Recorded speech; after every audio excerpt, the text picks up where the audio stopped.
টঙ্গীর তুরাগ নদের তীরে আজ থেকে শুরু হয়েছে ৫ দিনব্যাপী জোর ইজতেমা।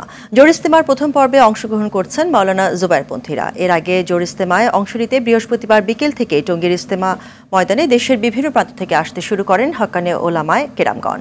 ইজতেমা ময়দানে অবস্থানরত মুসল্লিরা জানান, পরবর্তী বিশ্ব ইজতেমা সফল করার লক্ষ্যে দিক নির্দেশনা দেওয়ার মাধ্যমে শেষ হবে প্রথম পর্বের জোর ইজতেমা। এদিকে জোর ইজতেমায় মুসল্লিদের নিরাপত্তায় সতর্ক অবস্থানে রয়েছে আইন শৃঙ্খলা বাহিনীর সদস্যরা। মঙ্গলবার আখেরি মোনাজাতের মধ্য দিয়ে শেষ হবে জোর ইজতেমার প্রথম পর্ব।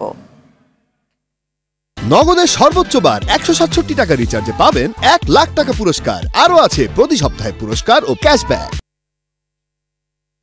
দর্শক, এ বিষয়ে বিস্তারিত জানাতে টঙ্গী থেকে সরাসরি যুক্ত হচ্ছেন সহকর্মী তরিকুল ইসলাম তারেক।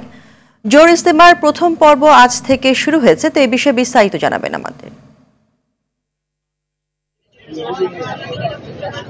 নাবিল, আপনি জানেন যে প্রতি বছরই কিন্তু বিশ্ব ইজতেমাকে কেন্দ্র করে কিন্তু দুই পর্বে যেই কার্যক্রম পরিচালিত হয় তারই ধারাবাহিকতা কিন্তু আজকে আমরা দেখতে পাচ্ছি যে গতকাল বিকেল থেকে কিন্তু ওলামায়ে একরামের যেই একটি গ্রুপ রয়েছে তারা কিন্তু এই ইজতেমার ময়দানে উপস্থিত হচ্ছেন। মূলত তারা ৩ চিল্লা দেওয়ার পর যারা রয়েছে তারা কিন্তু এখানে এসে ওলামায়ে একরামদের মধ্যে যারা ১ চিল্লা দিয়েছে দিনের পথে তারা এখানে উপস্থিত হয়েছে। এবং আমরা দেখতে পাচ্ছি এখানে কিন্তু ওলামায়ে একরামদের তথ্য মতে কিন্তু আমরা জানতে পেরেছি যে এখানে প্রায় ৫ লক্ষাধিক লোক এখানে উপস্থিত হয়েছে এবং তারা কিন্তু এখানে তাদের ৫ দিনের কার্যক্রম সেই কার্যক্রম পরিচালনা করবে। এবং পরবর্তী যে জানুয়ারির ৩১ এবং পহেলা ফেব্রুয়ারি এবং ২রা ফেব্রুয়ারিতে যে ইজতেমার প্রথম পর্বের কার্যক্রম পরিচালনা হবে তারই একটি নির্দেশনা এখান থেকে পাবে। তো আমরা দেখতে পাচ্ছি এখানে যে ওলামায়ে একরামরা রয়েছে তারা কিন্তু এখান থেকে নির্দেশনা নিয়ে